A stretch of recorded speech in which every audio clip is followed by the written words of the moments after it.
we are out here in the Gulf of Mexico, right? Hi. Okay, we're enjoying lunch. There's Dobbs. Yummy PBJs today. There's Cat sailing.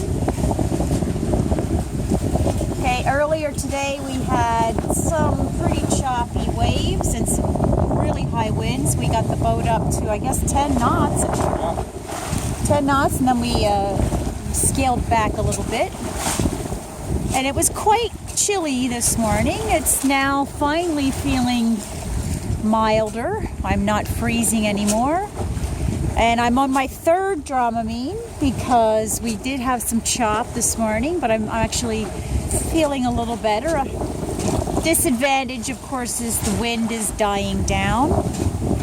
And so we will be getting slower. But hopefully I won't puke today like I did yesterday. Bye.